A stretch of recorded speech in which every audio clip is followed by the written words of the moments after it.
Semester paper second प्रारंभिक शिक्षा के नवीन प्रयास का अध्ययन करेंगे। इसके अंतर्गत सबसे पहला जो हमारा टॉपिक है शिक्षा का सार्वभौमिकरण, यानी कि सार्वभौमिकरण का अर्थ हमें सबसे पहले जानना होगा कि सार्वभौमिकरण क्या होता है।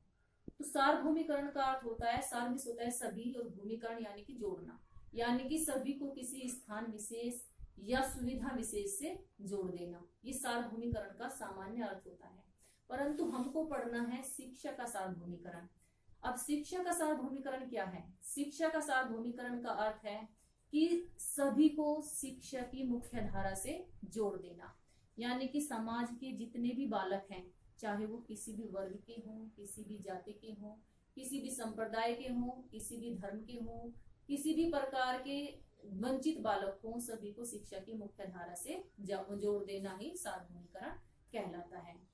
जैसे कि हमारा संविधान जब लागू हुआ था तो उसके अंतर्गत प्रावधान किया गया था कि संविधान के लागू होने के समय से 10 वर्ष के अंतराल में भारत जो है सभी बालकों को 6 वर्ष से 14 वर्ष की आयु तक के बालकों को निःशुल्क व अनिवार्य शिक्षा उपलब्ध कराएगा। परंतु हुआ क्या कि काफी प्रयास के बाद भी आज तक हम इस लक्ष्य को प्राप्त नहीं कर पाए हैं, और इसी लक्ष्य को प्राप्त करने के लिए समय समय पर विभिन्न आयोग बने, विभिन्न समितियां बनी और काफी शिक्षा के क्षेत्र में सुधार किए गए, और इसी के परिप्रेक्ष्य में जो है शिक्षा के सार्वभौमिकरण को रखा गया है कि शिक्षा का सार्वभौमिकरण करके सभी बालकों को शिक्षा की मुख्य धारा से जोड़ देना चाहिए।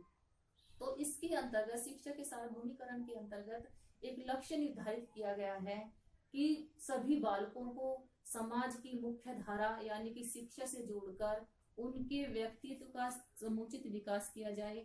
बालक के साथ किसी भी प्रकार का कोई भी भेदभाव नहीं किया जाए, चाहे वो बालक किसी भी वर्ग का हो, किसी भी स्तर का हो। जब वो सामान्य यानी कि सामान्य विद्यालय के अंतर्गत जाता है तो उस विद्यालय में जब वो जाता है तो विद्यालय के जो अध्यापक होते हैं, जो प्रधानाध्यापक होते हैं, तो उनका दायित्व होगा कि ऐसे बालकों को अपने विद्यालय में एडमिट करें, उन बालकों को नामांकित करें, और नामांकित करने के बाद सामान्य विद्यालय में ही उन बालकों की शिक्षा की व्यवस्था की जाए, क्योंकि कुछ शिक्षा तो सभी छात्र सामान्य रूप से प्राप्त कर सकते हैं, परंतु कुछ उनकी विशिष्टता के अनुसार होती है। उनकी विशिष्टता की शिक्षा की व्यवस्था वहां पर ही उपलब्ध कराई जाए। तो ऐसे में शिक्षा के सार्वभौमिकरण के लिए लक्ष्य रखा गया है कि सभी छात्रों का विद्यालय परिसर में 100% नामांकन, और नामांकन करने के बाद सभी छात्रों को जब तक कि वो प्राथमिक शिक्षा को पूरी ना कर ले वो विद्यालय से बाहर ना निकले, क्योंकि जो कुछ बालक इस तरह के होते हैं, वंचित बालक होते हैं, चाहे वो शारीरिक रूप से हो, चाहे वो मानसिक रूप से हो, चाहे वो आर्थिक रूप से हो, चाहे वो सामाजिक रूप से होते हैं, तो वो शिक्षा की प्रक्रिया में कुछ न कुछ पिछड़े हुए होते हैं। तो उनके इस पिछड़ेपन को दूर करने के लिए उनके अंदर जो विशिष्ट योग्यता होती है उनको बाहर निकालने के लिए, ताकि वो भी समाज को कुछ नई देन दे सके और अपने आप को समाज का एक हिस्सा समझने लगे, तो शिक्षा के सार्वभौमिकरण के लक्ष्य को प्राप्त करने का प्रयास किया गया है। तो शिक्षा के सार्वभौमिकरण के लक्ष्य को तभी प्राप्त किया जा सकता है तब सभी मिलकर इसके लिए प्रयास करेंगे, और सभी छात्रों का 100% विद्यालय के अंदर नामांकन कराने के बाद उनका ठहराव सुनिश्चित करना होगा। क्योंकि कभी कभी ऐसा होता है कि छात्र विद्यालय में जो है एडमिट तो हो जाते हैं, नामांकित तो हो जाते हैं, परंतु किसी न किसी कारण वो पढ़ना लिखना बीच में ही छोड़ देते हैं, जिससे अपव्यय व अवरोधन दोनों उत्पन्न हो जाते हैं। अपव्यय का अर्थ होता है कि सरकार जब बालकों के लिए विद्यालय बनाती है, टीचर को निर्धारित करती है, काफी पैसा खर्च करती है, परंतु उसका फायदा जब छात्र नहीं उठा पाते तो क्या होता है, शिक्षा का अपव्यय हो जाता है, धन का अपव्यय हो जाता है। और इसके अतिरिक्त अवरोधन क्या होता है कि जब छात्र 1 साल से अधिक एक कक्षा में रहता है तो उसकी शिक्षा व्यवस्था में क्या होता है, रुकावट आ जाती है, तो ये शिक्षा का क्या हो जाता है, ये शिक्षा का अवरोधन हो जाता है। तो सार्वभौमिकरण के अंतर्गत इसकी भी व्यवस्था की गई है कि कोई भी छात्र कक्षा 5 तक न तो फेल किया जाए और न ही उसको जो है विद्यालय से किसी प्रकार का शारीरिक व मानसिक दंड दिया जाए, और उसको विद्यालय में नामांकित करने के बाद प्राथमिक शिक्षा पूरी करके ही विद्यालय से बाहर निकले। तो यानी कि 100% नामांकन के बाद उसका ठहराव सुनिश्चित करना ही शिक्षा के सार्वभौमिकरण के अंतर्गत आता है।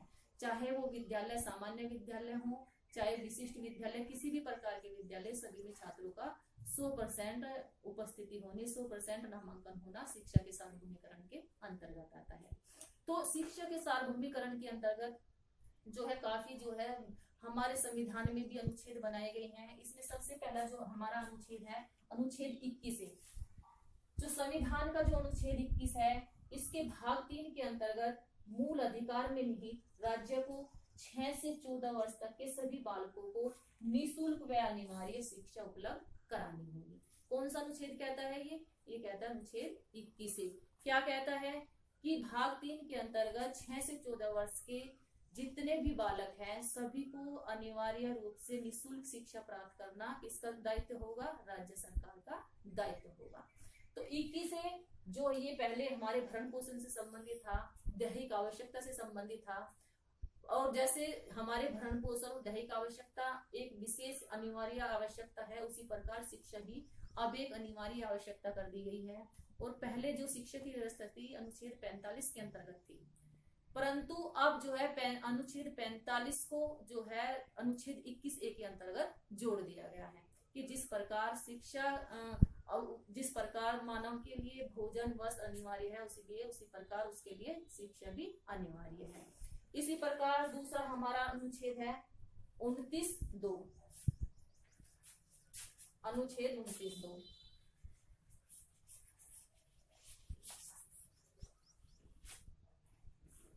ये भी शिक्षा से संबंधित ही हमारा अनुच्छेद है। शिक्षा से संबंधित अनुच्छेद 29(2) के अंतर्गत यानी कि बिना किसी भेदभाव के शिक्षा प्राप्त करना। इसमें क्या कहा गया है कि राज्य द्वारा पोषित यानी कि जिसका भरण पोषण यानी कि जिसकी सहायता राज्य सरकार करती है, राज्य द्वारा पोषित या राज्य निधि से सहायता प्राप्त किसी भी शिक्षा संस्था में, चाहे वो शिक्षा संस्था कोई भी हो, किसी भी शिक्षा संस्था में नागरिकों केवल धर्म, जाति, भाषा, संप्रदाय आदि के आधार पर शिक्षा से वंचित नहीं किया जाएगा, यानी कि उसका नामांकन करने से नहीं रोका जाएगा, चाहे वो किसी जाति का हो, किसी धर्म का हो, किसी भाषा का हो, किसी संप्रदाय का हो। तो ये किस अनुच्छेद के अंतर्गत किया गया है? ये अनुच्छेद 29(2) के अंतर्गत कहा गया है। ठीक है, तो अब हमारा शिक्षा से संबंधित एक अनुच्छेद है, अनुच्छेद कौन सा है? अनुच्छेद 45। अनुच्छेद 45 के अंतर्गत क्या व्यवस्था की गई है? अनुच्छेद 45 के अंतर्गत व्यवस्था की गई थी कि जब हमारा संविधान लागू होगा, संविधान लागू होने के अंतर्गत तो सभी बालकों को, जब तक कि संविधान लागू होगा तो 10 वर्ष के अंतराल में सभी बालकों को अनिवार्य व निःशुल्क शिक्षा की व्यवस्था की जाएगी। उनकी आयु कितनी होगी? 6 से 14 वर्ष की आयु होगी। परंतु इस लक्ष्य को प्राप्त नहीं किया जा सका और धीरे धीरे अनुच्छेद 45 को किसके अंतर्गत जोड़ दिया गया? अनुच्छेद 21 के अंतर्गत जोड़ दिया। तो ये कुछ हमारी धारा या हमारा अनुच्छेद 21 से 29(2) और धारा या अनुच्छेद 45 हमारे शिक्षा से संबंधित कुछ प्रावधान है जिनको हमें अनिवार्य रूप से देखना चाहिए। अगले व्याख्या के लिए, अगले एपिसोड के लिए कल मिलते हैं। नमस्कार।